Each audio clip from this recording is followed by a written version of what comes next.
muchos otros procesos y básicamente es el espacio físico.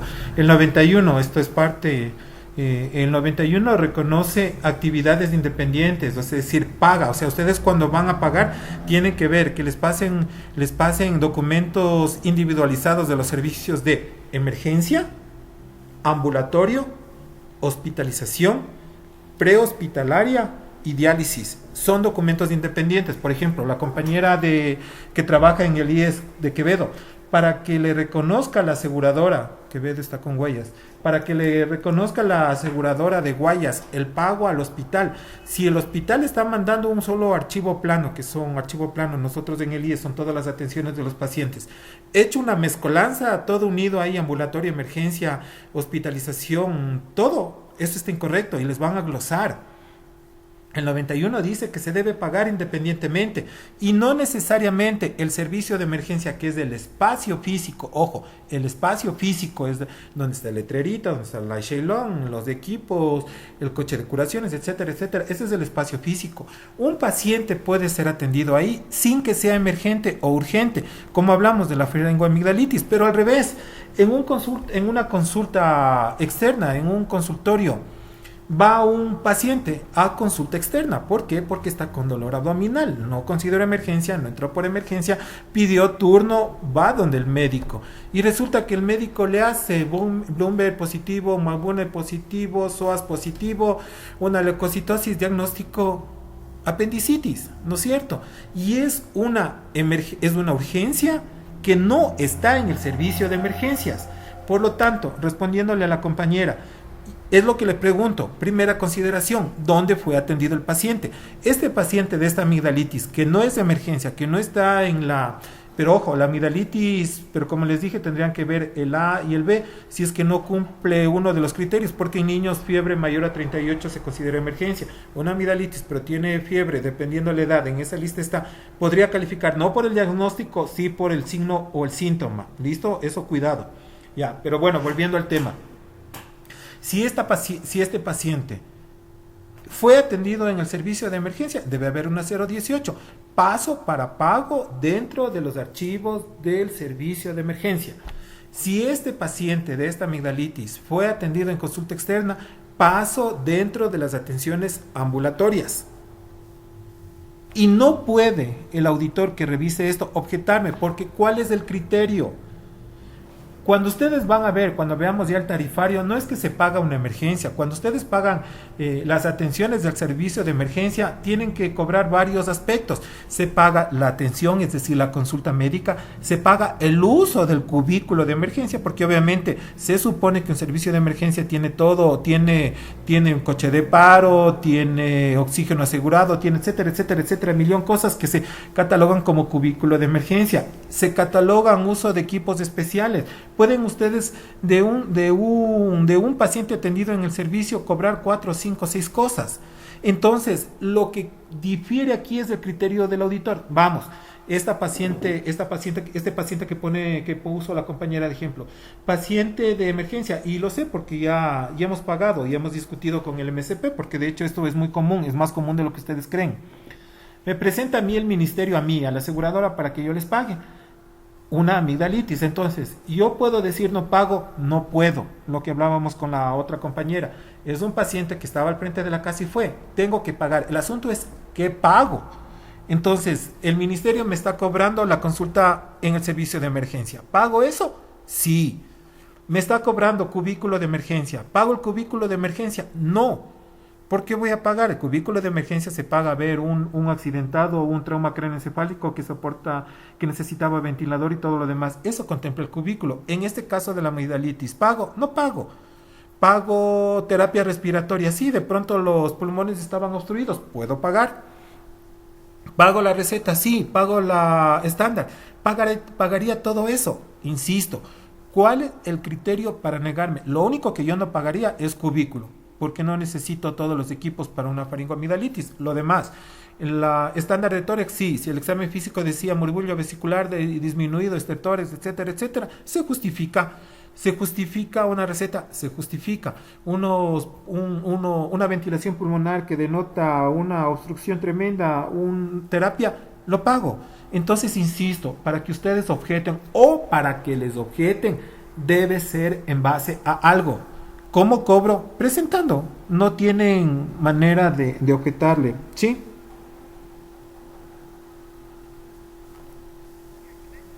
Listo. Al servicio, dígame.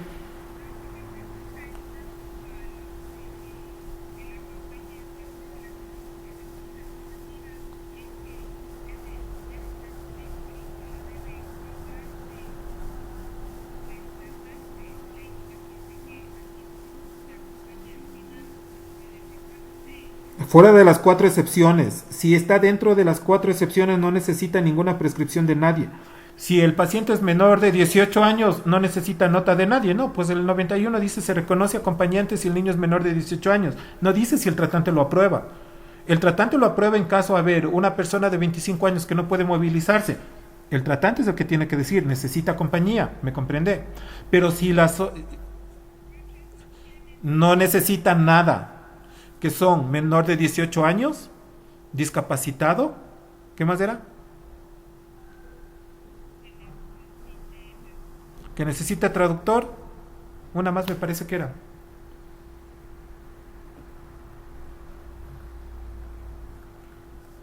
Revisemos. Adulto mayor, mayor de 75 años. Ojo, mayor de 75 años, no adulto mayor, porque adulto mayor es mayor de 65. Mayor de 75 años. ¿Listo? En esas cuatro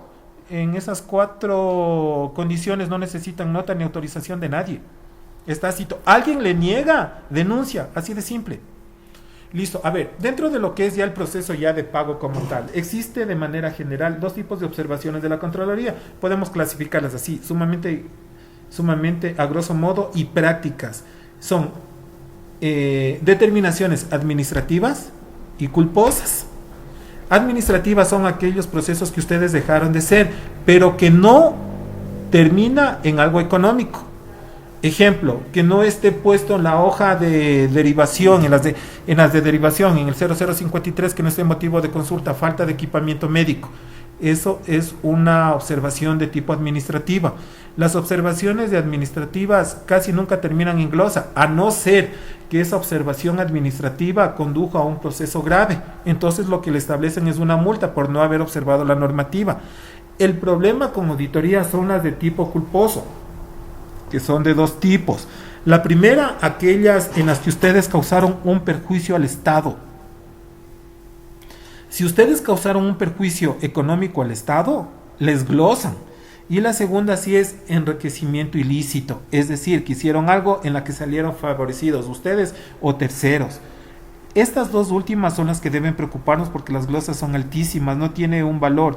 No solo es, por ejemplo, ustedes autorizaron un código que no, un código de validación que no tenía que haberse dado. Es algo que causa un perjuicio. Entonces, a más de la atención, les cobran multa de intereses, esas son las glosas. Entonces tengan cuidado. Listo. Ya el proceso como tal, vamos a tener una factura para el reconocimiento económico. Primero necesitamos conocer el tarifario a profundidad. Eso es motivo de clases independientes solo del tarifario. En el tarifario ya va la normativa, se debe tener una tarifa. ¿Qué es la tarifa? La tarifa es el valor que se va a pagar o que el prestador al revés va a cobrarnos. Las tarifas máximas, el techo máximo es el señalado en el tarifario. No pueden pagar más allá de lo que está en el tarifario. Mínimo lo que sea, máximo no más allá. La factura, ustedes ya saben, es un documento legal que es en el que está emitido el valor. Y es lo que yo les decía. El 91 dice que todos los procesos de pago, factura, en relación si ustedes pagan a alguien, si es del hospital es para devengar presupuesto a los hospitales del IES con aseguradora. Los trámites son independientes. Es una factura por hospitalización, una factura por ambulatoria. Ambulatoria es todo, no solo consulta externas, interconsultas, procedimientos de imagen, laboratorio, etcétera, etcétera. Emergencia, prehospitalario y diálisis. Es decir, yo a todo tengo aquí como 5 hospitales, 5, 6, 7 hospitales del Ministerio de Salud Pública. El Hospital General Docente de Riobamba es un hospital de 200 camas. Este hospital mes a mes me pasa independientemente para hacer auditoría y posterior pago, hospitalización, independientemente ambulatoria, independientemente emergencia, independientemente diálisis e independientemente ambulancias. Si ustedes en sus lugares de trabajo están haciendo auditoría de todo mezclado, es motivo de glosa. Les van a glosar. Sobre todo me preocupa la compañera de Quevedo, porque los hospitales del IES, salvo unas pocas excepciones, todos están mandando un solo archivo plano y el auditor lo que hace es hacer una mezcolanza y pasamos para facturación. Que luego los compañeros que están en el IES, es uno solo.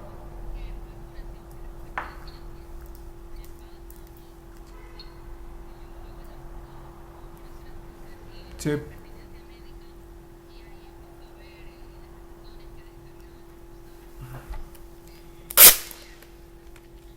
Eso es ilegal.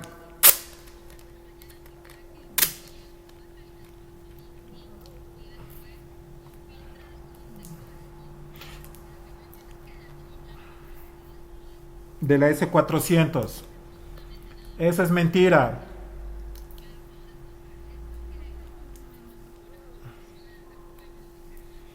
Esa es mentira.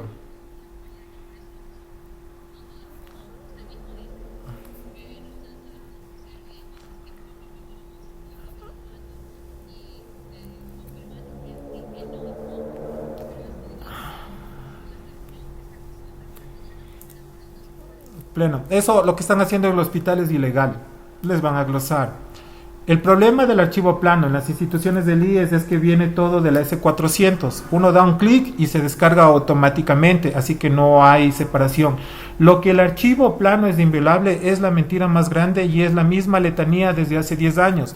Hace 10 años yo tuve la suerte o el honor de ser el primero en probar el SOAM. De hecho, yo validé el SOAM con el inventor del SOAM, que fue un ingeniero que ya salió de la institución como hace 7 años. Hace 9 años que iniciamos el proceso de auditoría, yo pude validar el SOAM. Y como no era tan perfectible con sus figuras, hubo una disposición en la que a alguien se le ocurrió decir que el archivo plano es inviolable, que no se lo puede utilizar. A partir de hace 10 años siguen con la misma letanía repitiendo como loros. Y no leyeron todas las otras disposiciones que dice: los archivos planos para poder pasar al ente financiador, que es la aseguradora, deben estar filtrados y separados todo lo que son catastróficas que va al Estado, lo que son accidentes de tránsito que no tiene por qué ser pagado por la aseguradora sino por el SPAT. Entonces, ¿cómo filtran eso? Sin coger el archivo plano.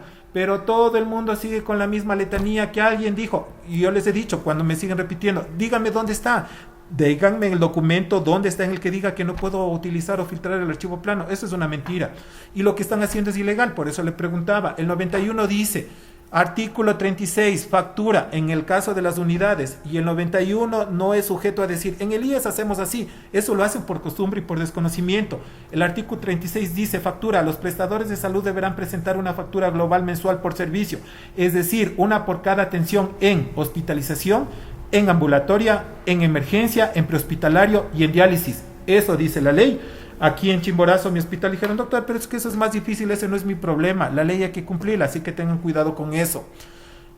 La remisión de documentos es, ¿qué nos van a enviar? Para ya iniciar el proceso de pago, necesitan enviarnos un archivo. ¿Qué es el archivo? El archivo es la suma de expedientes. ¿Sí?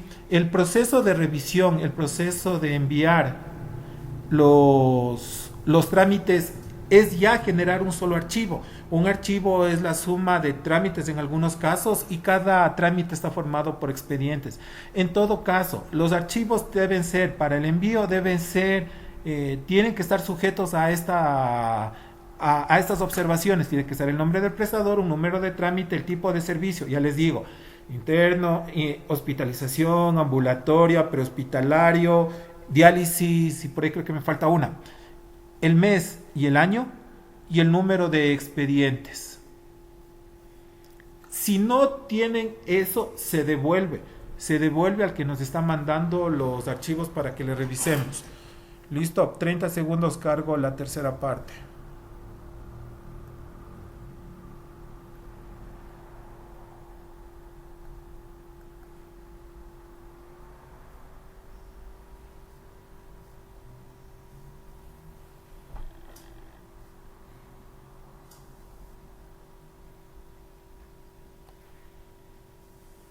Algún compañero está con el micrófono abierto, por favor que lo cierre. Listo. Una vez que ingresan de esta manera, los archivos, tenemos lo que es prelación. Prelación es del orden de pago. Todo lo que sea accidentes de tránsito, servicio público de pago por accidentes de tránsito, el SPAT paga el SPAT. No pueden pagar ustedes algo que no sea SPAT, y obviamente el valor al interior de la institución, el límite es $3,000. Si una cuenta sale $3,001, el $1 va al financiador, en este caso IES, ISPA, ISPOL, MSP. Si no, no. En el caso de un seguro privado, ya ustedes van a trabajar, van a hacer auditoría en Humana. ¿Pagan el SPAT? No, no pagan, porque la cobertura del SPAT es hasta 3,000. Ustedes están trabajando en Ecuasanitas, la cuenta salió 3,001, ustedes pagan desde el $1. ¿Sí? Los $3,000 es cobertura de SPAT. El segundo nivel de prelación son los seguros privados. Y finalmente son IES, ISPA, ISPOL y MSP. Vamos en este caso. Es una cuenta, dígame, ¿cómo le va?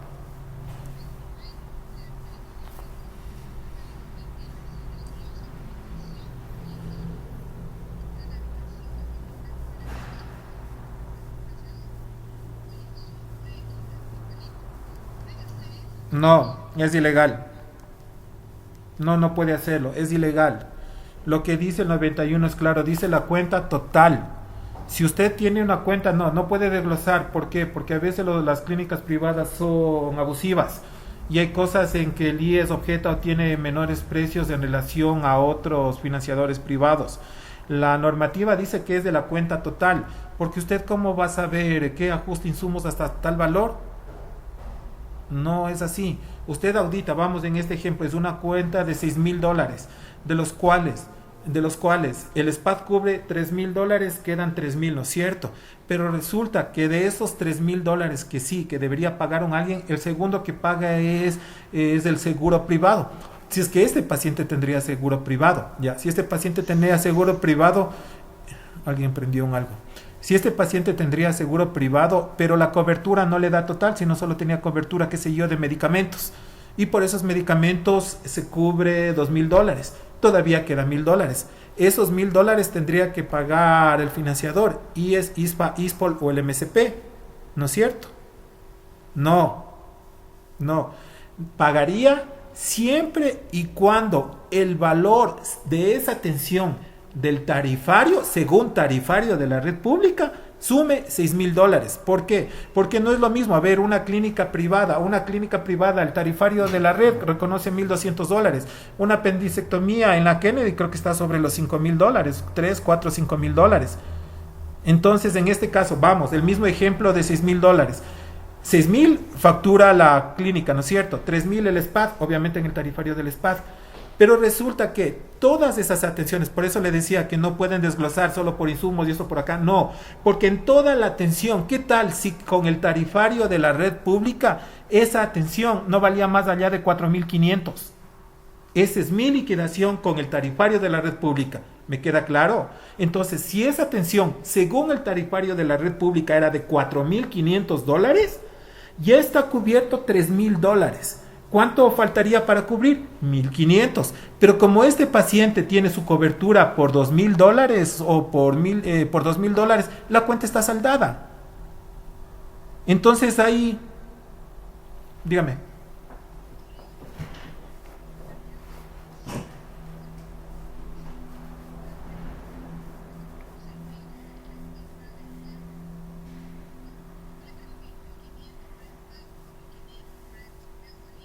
No, no, eso es ilegal. Que digan cuál es la normativa legal con la que están haciendo eso. Una, y dos, y sobre todo por este caso, a ver, reconoce el MSP paga en función del mismo tarifario que tenemos en la red pública, el ISPA, el ISPOL y el MSP. Y si esa cuenta en nuestro tarifario sale menos, ¿cómo está pagando el ministerio? No podemos saber si es que yo no hago una liquidación total de la atención. Y ahí no repartimos los números. Es demasiado complejo, tengan cuidado. Claro,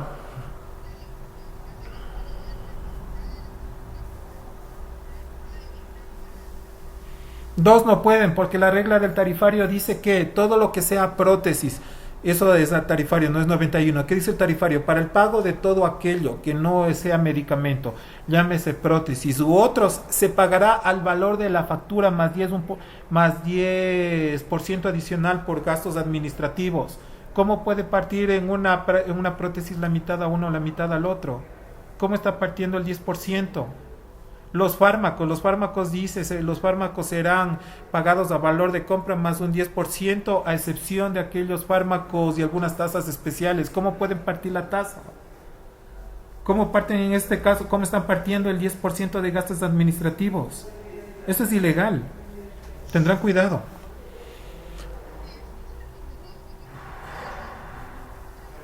Y en todo caso, para toda duda, y cuando se les planteen, es tan sencillo como decirles, como yo les decía, cuando ustedes presenten algo y no les quiera pagar el ministerio, o no les quiera pagar el IES, o no les quiera el ISPOR, justifíqueme por qué no me está pagando. ¿Cuál es la normativa en la cual está usted basándose? O finalmente, ¿cuál es la revisión científica por la que usted me dice que ese procedimiento no está? Es lo que yo les decía, tenemos tantos documentos para abordaje de auditoría. Me está cobrando ayudante médico, pero no es que yo creo que no le deba haber utilizado. Esto nos pasa bastante en traumatología. El traumatólogo dice, no, pero es que para este proceso, para esta prótesis de cadera necesitamos ingresar los dos especialistas y un ayudante. Pero ese es el criterio del traumatólogo. Yo le presento la guía del Colegio de Cirujanos Ortopédicos de Estados Unidos y dice que no se necesita. ¿Quién tiene más validez? ¿Un documento consensuado por un colegio de altísimo nivel como el Colegio Americano o el criterio del traumatólogo? Entonces el traumatólogo se parará de cabeza diciendo que necesita dos especialistas. Si es que la guía del Colegio de Ortopedistas dice que no se necesita, no se necesita.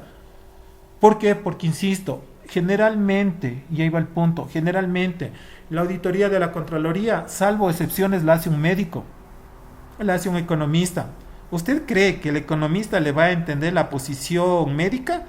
El economista lo que le va a decir, aquí es el tarifario, aquí hay una guía del Colegio Norteamericano de Ortopedia en la que dice que no se necesita. ¿Qué es lo que prima? Prima un documento científico de mayor nivel. Entonces, a eso me refiero. Tenga mucho cuidado a la hora de aprobar los pagos. Y no porque diga un tramán, y no porque diga un tratante. Luego vamos, después de estas 2 o 3 diapositivas, ya empezamos auditoría médica según el 91 y ahí están las características. A todas las características yo añado una para un auditor. Si no tiene carácter, no sirve para hacer auditoría. Si no es bien parado, si no es bien plantado, mándenle a hacer revisión documental, pero no a hacer auditoría. Se necesita tener carácter. Listo, vamos, coberturas compartidas, coberturas. Generalmente esto sí es bastante engorroso, es bastante tedioso, sobre todo porque, miren, todas las diapositivas es leer. Eso lastimosamente define, el 91 no dejó nada al azar. Es bueno porque, para que no se aburran, a eso me refiero, les estoy dando una mini introducción para que no se aburran.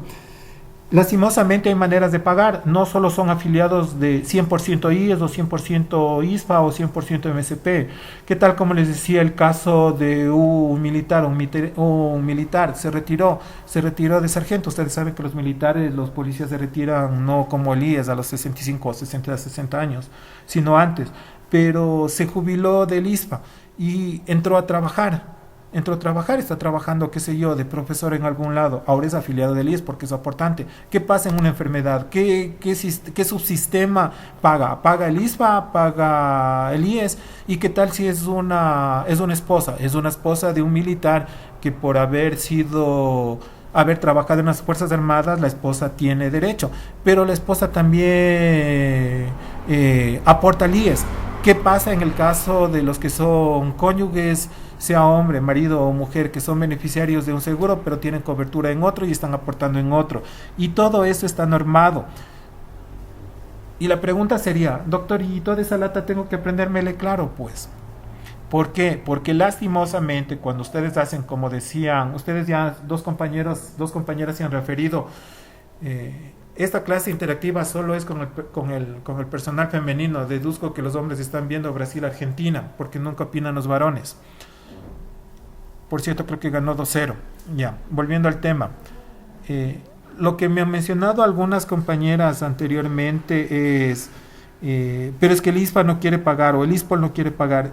Si ustedes autorizan el pago y no se dieron cuenta de qué porcentaje, porque no es, o sea, no es que paga 100% y el otro u otro paga el 100%, no, a veces paga el 50%, otros no, a veces se cubre a uno, no.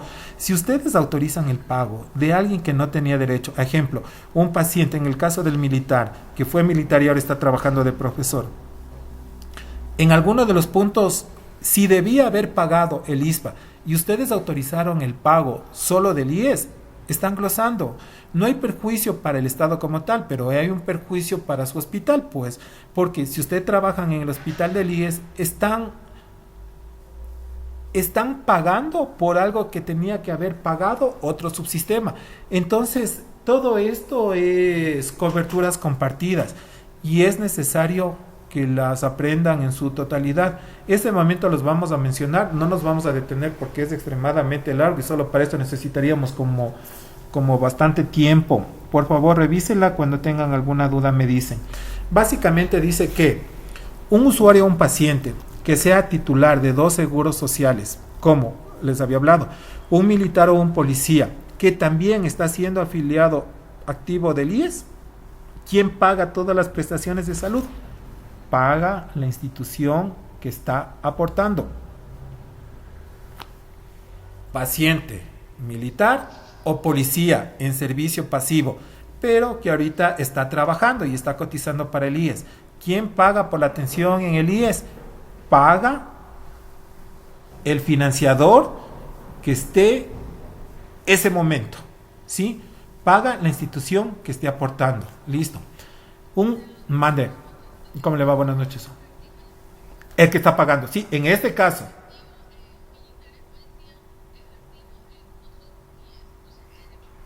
Correcto. Conclusión. Listo. Sí, 1. 2. Segundo caso. Un paciente que sea militar o policía en servicio pasivo, pero no está aportando, es jubilado del IES. Claro, o sea, estuvo militar. El mismo caso fue este profesor que después de ser militar entró profesor, cotizó, pero ya se jubiló. Entonces es retirado militar o policía, pero es jubilado, ¿no es cierto? Y aparte de eso, esta persona tiene un seguro privado. ¿Quién paga? Paga el seguro privado. Regla general de todo. Esto fue una disposición gubernamental. Esto vino de la Presidencia de la República hace 3 años, no es hace el año pasado, es hace aproximadamente 3 años. Se declaró que para toda atención en el sistema de salud, el primer financiador, después del SPAD obviamente, pero el SPAD solo es en accidentes de tránsito, el primer financiador es el seguro privado. Por favor, como auditores, tienen la obligación de cerciorarse que ese paciente no tenga seguro privado. Claro que son excepciones, pero por ejemplo, sobre todo, algo que hacemos aquí en Chimborazo, nosotros implementamos que para el pago de emergencias ya escuchamos, son pacientes autoderivados que pueden irse a cualquier clínica privada con o sin convenio en el IES.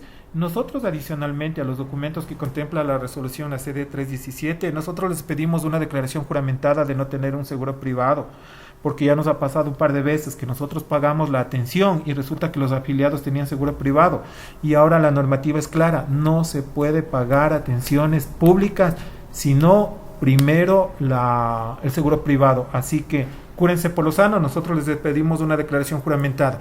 Si la declaración juramentada me dice que no tienen seguro privado, yo procedo al pago. Y si me dice que está privada, ya no pago, pues obviamente y mando a que tenga cobertura de la institución por la que está pagando ese afiliado. Listo, eso era como paréntesis. Segundo caso, ¿qué pasa cuando tenemos un militar o un policía retirado, pero también está jubilado, pero aparte de eso el paciente tiene un seguro privado? ¿Quién paga las atenciones? Cargo de la compañía de atención integral a la salud prepagada, ¿sí? Como regla general siempre se paga el seguro privado. ¿Qué pasa con el paciente militar o policía retirado? Jubilado, pero no tiene seguro privado. ¿Quién paga la atención? está retirado de todos los lados, retirado de militar, retirado del policía y jubilado del IES. ¿Quién paga? La atención paga el primer seguro al que se afilió. ¿Sí ven cómo cambió? Cuando el paciente está activo, obviamente paga el IES, pero cuando está pasivo, cuando está jubilado, paga al primer seguro al que se afilió. Otro caso, ¿qué pasa cuando un paciente que es pensionista de Montepío? ¿Qué es un pensionista de Montepío? Cuando un afiliado al IES, al ISPA o al ISPOL, ya les he dicho, nosotros somos aseguradoras, nosotros aportamos, cotizamos. Cuando nosotros aportamos, cuando por A o B uno fallece, el cónyuge o el conviviente, con la persona con la que vive, recibe el rubro económico que le correspondía al afiliado por jubilación. No es el porcentaje, generalmente en el IES es aproximadamente el 70%. A eso llamamos Montepío. Es decir que un cónyuge, marido o mujer, que es beneficiario de que su cónyuge haya fallecido y que recibe Montepío, que recibe el dinero que le hubiera correspondido por jubilación, eso es el Montepío. ¿Qué pasa cuando tenemos un paciente pensionista de Montepío? Se llama pensionista porque reciben una pensión, no porque es jubilado, por eso es pensionista. ¿Qué pasa cuando un paciente recibe Montepío? Recibe Montepío de los 3 subsistemas de aseguramiento, puede ser de un militar, que además tenga un plan de cobertura integral. La respuesta ya sabemos, paga la aseguradora privada, eso no hay vuelta que darles. ¿Qué pasa? Cuando tenemos un Montepío en los 3 subsistemas de aseguramiento, ¿quién paga la prestación? Se acordarán ustedes que cuando en el caso del afiliado que se jubiló, tanto en el IES cuanto en el ISPA o en el ISPOL, paga el primer seguro. Pero ¿qué pasa con su Montepío? El Montepío, obviamente, esta viuda, vamos en el caso de una viuda, era la viuda de un militar que se retiró y que luego este militar fue profesor que se jubiló y falleció, entonces tiene Montepío, es Montepío de los 2 sistemas, ¿no es cierto?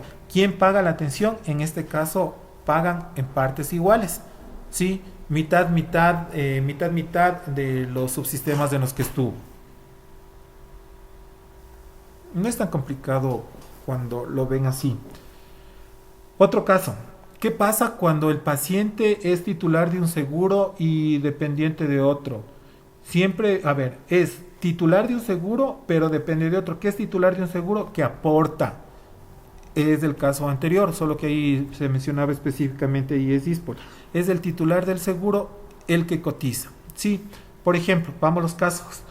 El cónyuge de militar o policía activo o pasivo que goza de cobertura total en el ISPA o en el ISPOL, obviamente tiene cobertura total, sí, pero también tiene cobertura del IES por estar afiliado o ser jubilado. El pago de prestaciones es responsabilidad del IES, ya vimos, es responsabilidad de la institución si fue cotizante. Y finalmente, el usuario dependiente de 2 aseguradoras del ISPOL o el ISPOL, el 100% de la cobertura es el ISPA o el ISPOL. Sí hay casos de policías que han sido militares o militares que de luego fueron policías, pero en todo caso estas son excepciones, esto no van a encontrar. La normalidad son pacientes IES o ISPOL que luego fueron IES, eso es la normalidad. De hecho, el caso 6 jamás me lo he topado en 10 años haciendo auditoría. 8. El usuario paciente que tenga un seguro titular del ISPA o del ISPOL con cobertura parcial, en algunos pacientes, por ejemplo, los conscriptos no tienen atención a todo en el ejército.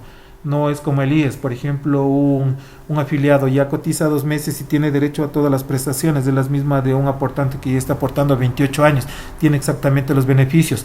En el ISPA no es así, no es la misma la cobertura que tiene un conscripto que la que tiene un general, por ejemplo, por eso se refiere a coberturas parciales. ¿Listo? Un usuario paciente dependiente de asegurado ISPA o ISPOL con cobertura parcial, el porcentaje de la prestación de salud no cubierta es responsabilidad del MSP. Caso ejemplo del conscripto que solo tiene una cobertura parcial, pero esa cobertura, la atención de ese paciente, de ese conscripto, superó la cobertura que le daba el ISPA. ¿Quién cubre el resto? El MSP. Eso dice la normativa. Ojo, esto para los que trabajen en el ISPA o en el ISPOL. Otro caso, un usuario o paciente que sea titular de 2 seguros sociales y cuente con la cobertura de un plan de atención integral. Listo, no hay que vueltas que darle. ¿Quién paga? Paga, y miren todo el champús. Usuario o paciente que sea titular de 2 seguros sociales y cuente además con la cobertura de plan de atención integral prepagada. o de un centro de seguro de asistencia médica, como el caso de militar o policía, y a la vez es afiliado activo del IES, la cobertura de prestación de salud estará a cargo de la compañía de salud prepagada. Más las vueltas para decir. La regla es esa. Todo paciente que tenga un seguro privado, sea las condiciones que sea, paga el seguro privado. Listo, así de simple, no hay vueltas que darle. Otro caso, usuario o paciente dependiente de dos subsistemas de aseguramiento público de salud y que no cuente con aseguramiento privado, se paga a medias, ya lo habíamos observado. En todo caso, las atenciones que no correspondan a un accidente de tránsito corresponden en el primer lugar, corresponden como se les ha indicado. Accidente de tránsito, seguro privado, superado el monte de los 3.000 del SPAD. Y después del seguro privado, IES, ISPA, ISPOL, MSP, siempre y cuando, ojo clarito, siempre y cuando no supere el valor total de atención, la liquidación que hubiera correspondido a esa atención según los valores del tarifario. Acuérdense siempre del ejemplo del accidente de tránsito de $6,000. Sí, 3.000 del SPAD y 3.000. La cobertura de la privada es 2.000. ¿Le corresponde al IES, ISFA, ISPOL o MSP? Sí y no. Sí, si es que ese valor de atención sumaba $6,000 liquidado al precio del tarifario de la red pública.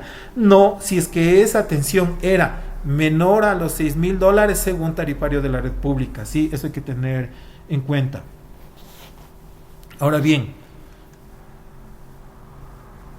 las prelaciones son independientemente del subsistema al que se pertenece.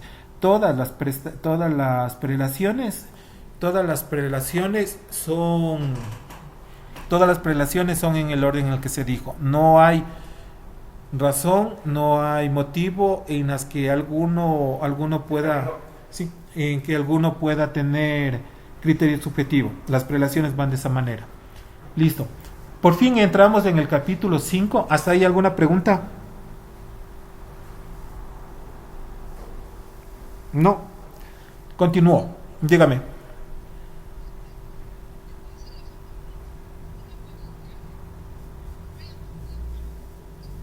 Sí. Sí. No.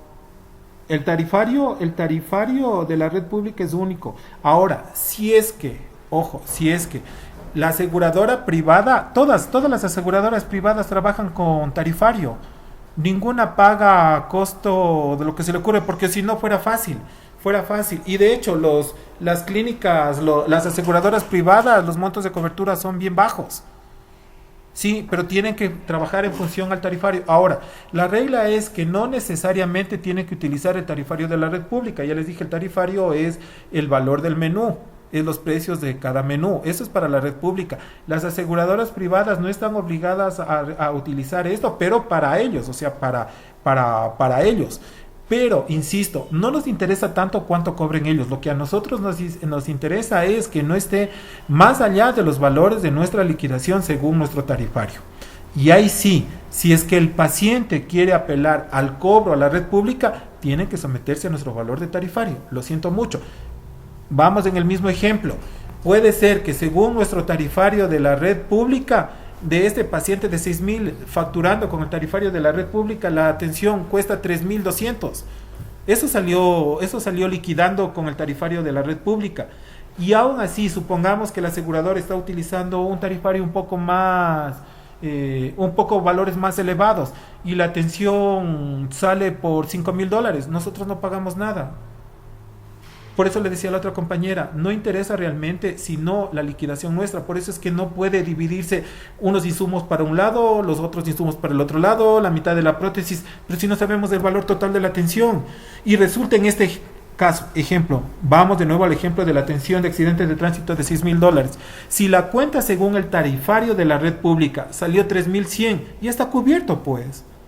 ¿Qué prótesis me están dando? ¿Por qué tengo que pagar yo la mitad de un prótesis o la mitad de un medicamento? Es imposible. ¿O qué tal?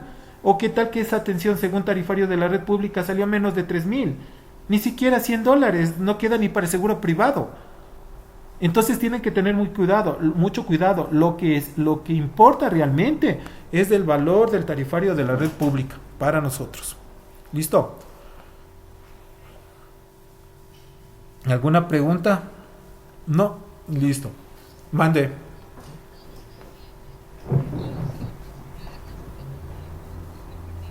Dígame.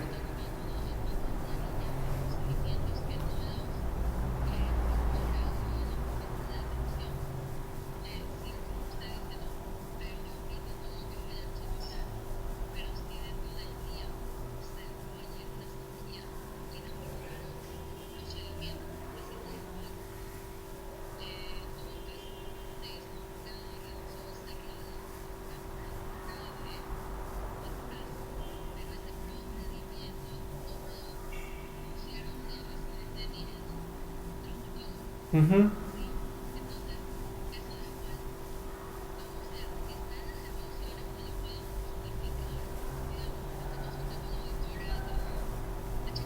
ujú,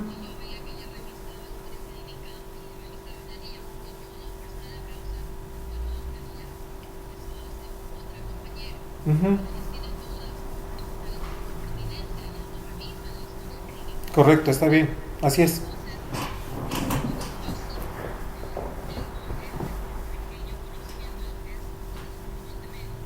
Ujú.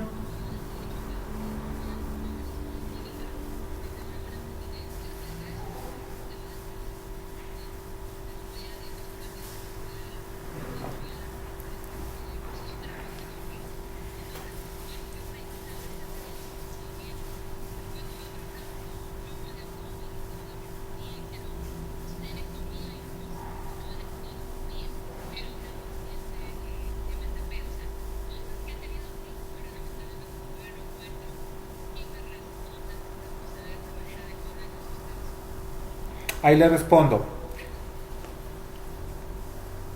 Todos los auditores, eso ya es criterio propio, un poquito de experiencia. Todos los auditores creemos que todos son culpables hasta que demuestren lo contrario. ¿A dónde voy con esto? Interviene bastante el azar moral. La misma situación que usted me acaba de preguntar, le voy a poner otra. Se supone que usted para pagar una interconsulta, ¿qué es lo mínimo? Aunque no esté en el 91, ¿qué es lo que debería haber en la historia clínica para que usted pueda decir sí? Porque obviamente el tarifario reconoce una consulta, una cosa paga por la atención hospitalaria, pero por cada interconsulta de cada profesional se paga un extra. Listo. Entonces usted va a ver una historia clínica con varias notas de varias interconsultas. Lo mínimo que debería haber para una interconsulta es el sello y la firma, pues, o no. O sea, interconsulta, cardiología, revisado el paciente, ahí, sello, firma, código y todo lo demás. Ya, listo. Así como usted me pone que en una historia clínica no hay un procedimiento, usted está revisando y resulta que las 5 interconsultas que le están cobrando, y sobre todo cuando son especialistas de tercer nivel, cada interconsulta creo que se factura $20 o $30, no recuerdo. En 5 son $150, que no es nada despreciable. Pero resulta que no están los sellos y firmas. Ahí interviene el azar moral. Yo como sé que si fue la interconsulta y no fue el residente el que se inventó la nota, y yo he objetado 1.000.000 de interconsultas porque no tiene firma. Y cuando me han querido apelar, doctor, pero ¿cómo me va a apelar si eso no fue? No, no, no, a ver, a mí ratito. ¿Y a mí cómo me consta que realmente fue? Porque nosotros hacemos auditoría lastimosamente posterior a. No hacemos ese caso ni siquiera a la semana. A veces, dependiendo de la velocidad con la que nos entregan los expedientes, tranquilamente estamos haciendo después de meses. En Quito, en Guayaquil, hacen después de años.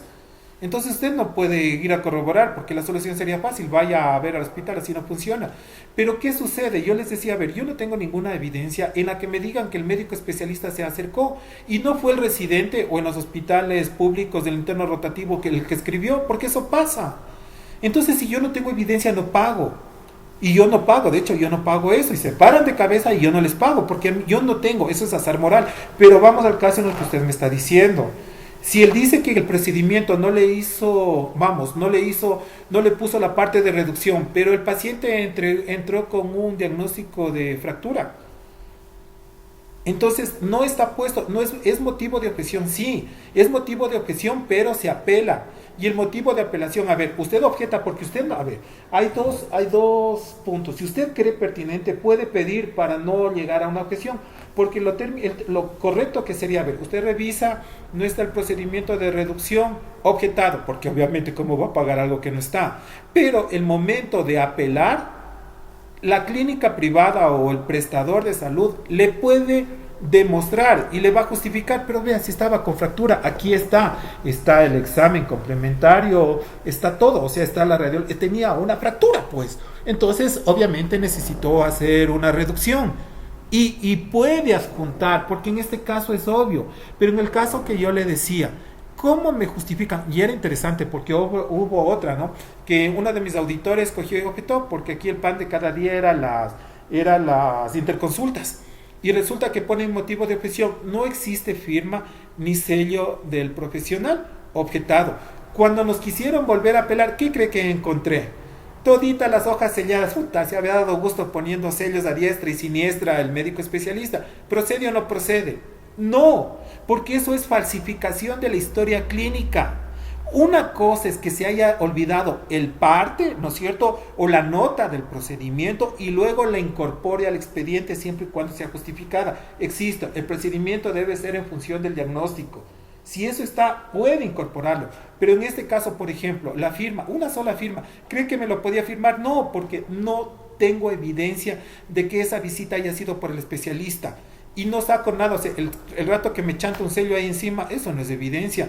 Pudo haber sido el residente, el interno, la enfermera que le dio haciendo la nota al doctor y luego lo único que pusieron fue el sello. Entonces, interviene bastante el azar moral. Lo que debe ver ustedes si es procedente en función del diagnóstico. Si no, objete.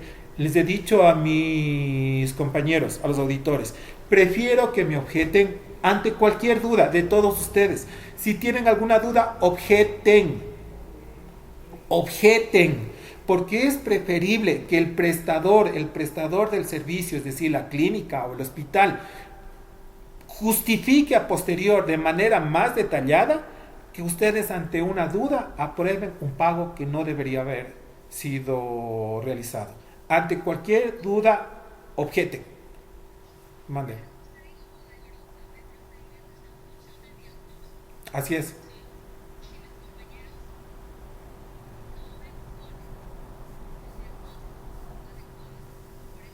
Objeta.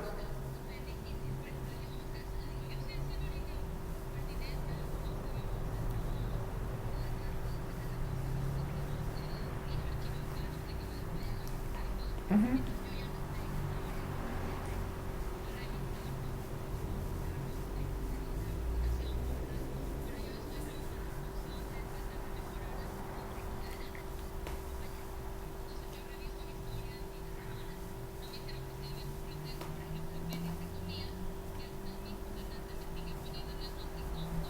No, objete. No, ahí sí no hay vuelta que darles. Objete.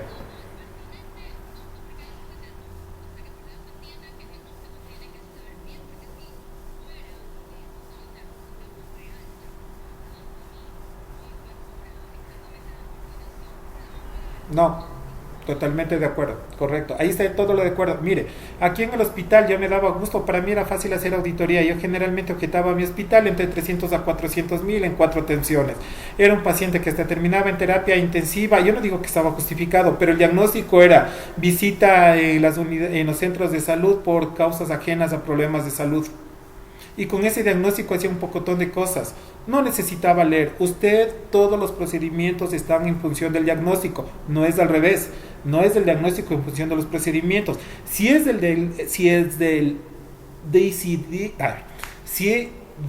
el inicio usted no tiene un diagnóstico que soporte los procedimientos, aquí no hay vuelta que darle. Se objeta. Y no hay motivo de apelación. Porque obviamente tengo muchos casos en los cuales, sí, era un goce, tenía ingreso a fisioterapia y un pocotón con un diagnóstico de un molar impactado. Sí, no se justifica. ante cualquier duda, pero sigan mi consejo, ante cualquier duda, objeten, que es preferible que luego el prestador tenga todo el tiempo de justificarles y ustedes analizar, que por premura se les pase algo. ¿Listo? Listo, compañeros, muchas gracias, nos vemos el día jueves. Una buena noche. Sí. L diablos. Ya. Bien. Lo interesante es que sí tengo público. ¿Mandé? Lo interesante es que sí tengo público. Sí, sí, le hacen preguntas, sí. Más les vale. Le agradezco mucho.